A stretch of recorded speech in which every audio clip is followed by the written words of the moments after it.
Assalamualaikum warahmatullahi wabarakatuh. Perkenalkan, nama saya Lia Alfika Romah dengan NIM 402190227 dari jurusan Perbankan Syariah YIN Ponorogo. Di sini saya akan memaparkan beberapa resume materi teknologi informasi bank syariah. Nah, untuk materi yang akan saya paparkan, yang pertama adalah pemanfaatan dampak teknologi informasi dalam dunia perbankan. Yang kedua, pemahaman mengenai teknologi informasi, e-commerce, dan e-banking dalam dunia bisnis dan perbankan. Yang ketiga, perkembangan teknologi komputer di perbankan. Yang keempat, pemahaman mengenai sistem clearing bank nasional. Yang kelima, sistem informasi perbankan. Baik, untuk materi yang pertama, saya akan membahas mengenai pemanfaatan dan dampak teknologi informasi dalam dunia perbankan. Pemanfaatan e-banking pada dunia perbankan. Perkembangan sistem informasi dan teknologi informasi dan komunikasi dalam berbagai bidang ternyata telah masuk dalam industri perbankan, khususnya dalam pemanfaatan sistem informasi dan internet banking atau e-banking, yang mana memudahkan nasabah untuk melakukan transaksi perbankan dan memperingankan pekerjaan dari pegawai bank juga. Yang kedua, pemanfaatan e-banking oleh perbankan secara nyata telah mendorong perubahan struktur pasar industri perbankan ke arah yang lebih kompetitif, yang diindikasikan oleh kecenderungan penurunan nilai indeks HIR atau HI. Selanjutnya, aspek pengembangan teknologi informasi.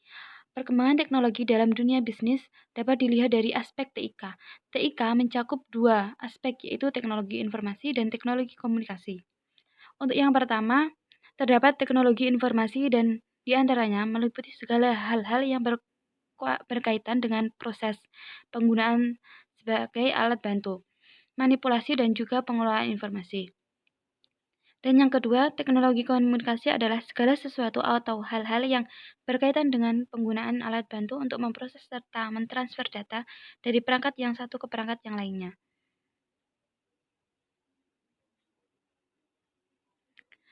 Selanjutnya, dampak teknologi informasi pada SDM (sumber daya manusia). Pengaruh soft teknologi terhadap produktivitas adalah positif, baik bagi perusahaan yang memiliki sumber daya yang berlimpah maupun bagi perusahaan dengan sumber daya yang langka. Namun, bila diamati secara lebih teliti, pada saat level adopsi terdapat soft terendah sampai menengah, dampak soft teknologi adalah lebih besar bagi perusahaan yang kurang memiliki sumber daya. Jika sumber daya tersedia namun tidak disertai sistem dan praktik manajemen yang baik, merupakan suatu mismatch.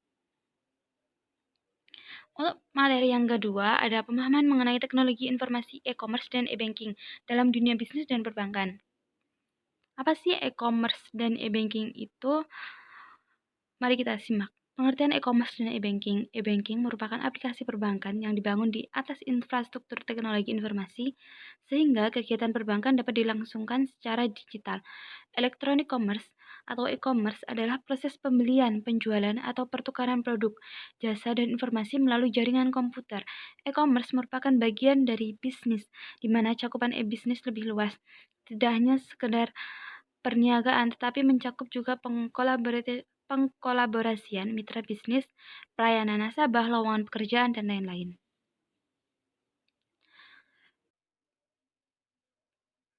Baik, selanjutnya ada cara membangun bisnis via e-commerce. Yang pertama, menentukan jenis barang dan jasa, lalu pengiriman barang, menentukan pasar dan cakupan pasar, memperkirakan tingkat keuntungan, packing, cara menawarkan, pemilihan terhadap tempat di mana informasi web tersebut diletakkan, dan layanan transaksi. Selanjutnya, terdapat pelayanan internet banking. Pada dasarnya, bank yang menyediakan jasa pelayanan internet banking dapat bebas menentukan transaksi atau produk jasa apa yang disediakan. Informasi saldo, pembukaan rekening transaksi, transfer, payment gateway, ada clearing, trade service atau finance, dan finance, penutupan rekening, transaksi lainnya. Lalu untuk materi selanjutnya, terdapat perkembangan teknologi komputer di perbankan. Tren produk sistem informasi di perbankan.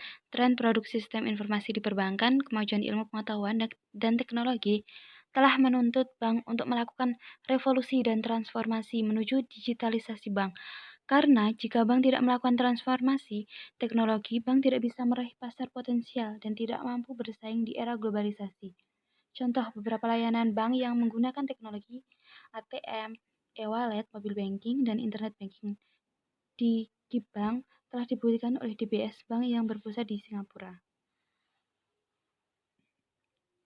Selanjutnya, ketersediaan teknologi. Teknologi merupakan alat atau sarana yang digunakan manusia untuk menyelesaikan pekerjaan.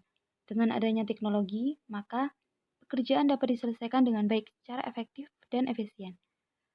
Beberapa pendapat para ahli mengenai pengertian teknologi. Yang pertama, teknologi menurut Naisbitt 2002 merupakan sebuah benda dan juga objek serta bahan dan juga wujud yang berbeda dibandingkan dengan manusia biasa yang dikutip dari buku Random House Dictionary. Yang kedua, teknologi menurut Mearso 2007 pada tahun 2007 menyatakan bahwa teknologi merupakan suatu bentuk proses yang meningkatkan nilai tambah. Proses yang berjalan tersebut dapat menggunakan atau menghasilkan produk tertentu, di mana produk yang dihasilkan tidak terpisah dari produk lainnya yang telah ada. Lebih lanjut, disebutkan pula bahwa teknologi merupakan suatu bagian dari sebuah integral yang terdapat di dalam suatu sistem tertentu. Selanjutnya, manfaat teknologi.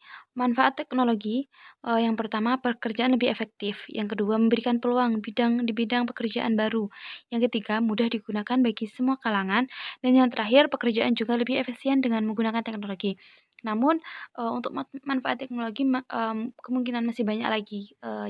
Namun di sini saya hanya menyebutkan 4 saja. Dampak negatif dan dampak positif bagi perbankan. Yang pertama, dampak negatif yang signifikan terhadap profitabilitas bank swasta, khususnya yang masih baru. Pengupdatean internet banking pada bank swasta yang masih baru berdiri menjadi alasan rendahnya profitabilitas mereka karena bank-bank tersebut masih mengoperasikan internet banking dengan biaya produksi yang lebih tinggi, termasuk biaya tetap dan tenaga kerja. Di sisi lain, pengguna internet banking tidak meningkatkan risiko profil bank. Dampak positif terhadap profitabilitas. Profitabilitas ini diukur dengan adanya pengurangan biaya overhead secara signifikan. Efisiensi ini semakin bertumbuh secara signifikan setelah 18 bulan mengadopsi internet banking dan mencapai batasan maksimalnya setelah 2,5 tahun pengadopsian.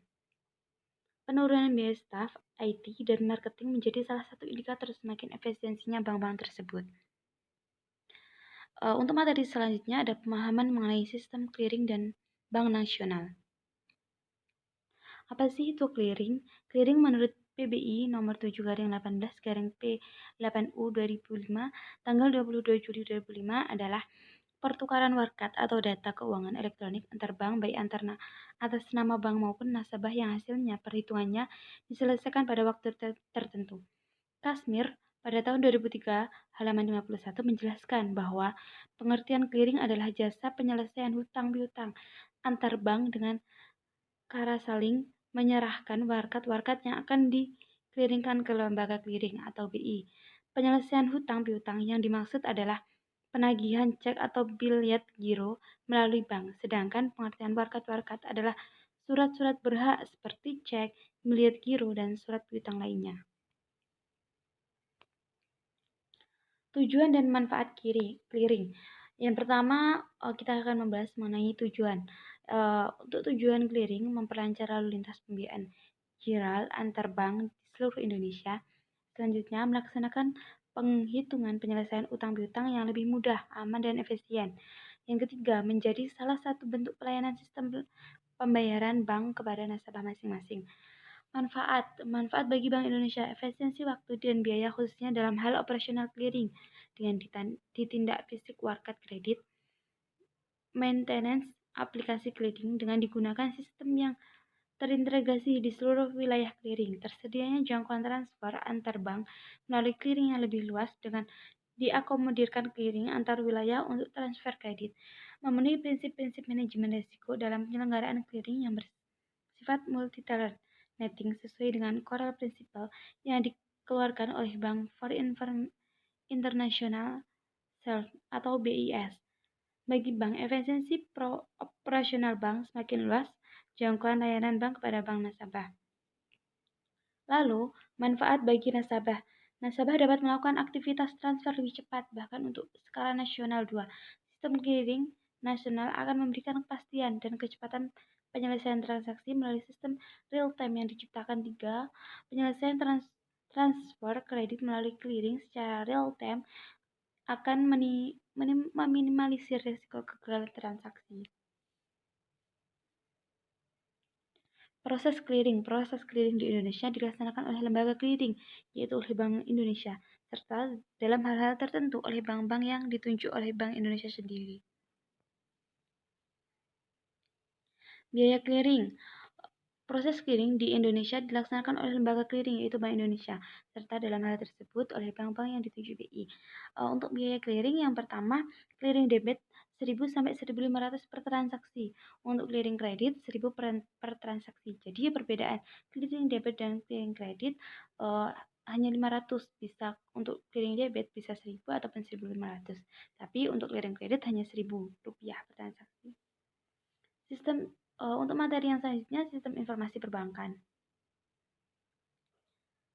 Sistem operasional aplikasi. Produk operasional adalah sifat operasional sebuah aplikasi yang berkaitan dengan hal-hal teknis dalam pengembangan aplikasi tersebut yang perlu diperhatikan oleh pengembang, di mana dalam pengembangan ini berhubungan dengan teknik analisis, perancangan, dan pembangunan aplikasi. Lalu pengembangan aplikasi. Hal-hal yang perlu diperhatikan dalam pengembangan aplikasi yang pertama, usability. Salah satu peran penting dalam sebuah sistem informasi yang digunakan untuk mempermudah mencapai tujuan tertentu dalam mengakses user. Correctness. Pengujian kualitas aplikasi berkaitan dengan kemampuan aplikasi tersebut dalam memenuhi spesifikasi dan tujuan yang ingin dicapai oleh pengguna serta keberadaan informasi. Reliability, keahlian atau kecakapan aplikasi yang memiliki kemampuan untuk tetap berproses meskipun terjadi kesalahan dan memiliki kemampuan untuk memberikan informasi yang tepat sesuai dengan standar yang sudah ditetapkan. Efisiensi, suatu akses yang digunakan untuk mencapai sebuah hasil maksimal dan tidak memerlukan banyak waktu untuk menjalani transaksi. Yang terakhir ada integrity, menggambarkan sebuah sifat pada sebuah informasi dan jaminan yang akurat dan juga pemikiran potensi yang sangat tinggi.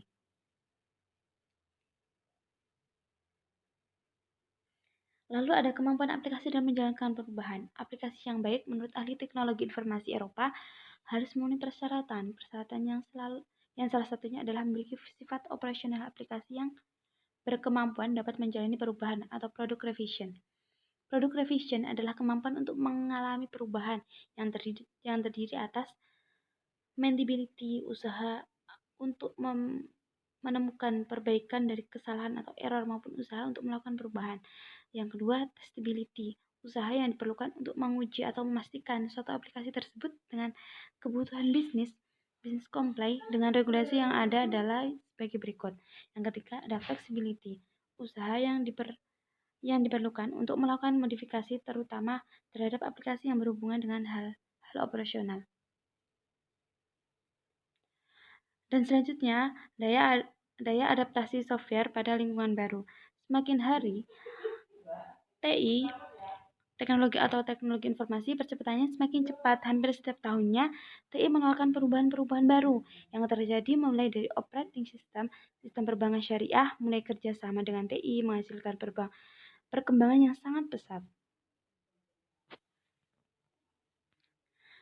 Lalu hal-hal yang perlu diperhatikan untuk meningkatkan daya saing di era globalisasi. Yang pertama, membentuk SDI berkualitas. Yang kedua, penggunaan sistem IT modern. Yang ketiga, akselerasi produk perbankan syariah. Yang keempat, ekspansi segmen pasar bank syariah. Baik, terima kasih. Itu termasuk paparan data, paparan resum teknologi informasi bank syariah yang sudah saya pelajari. Mungkin hanya itu yang dapat saya sampaikan. Cukup sekian. Wassalamualaikum warahmatullahi wabarakatuh.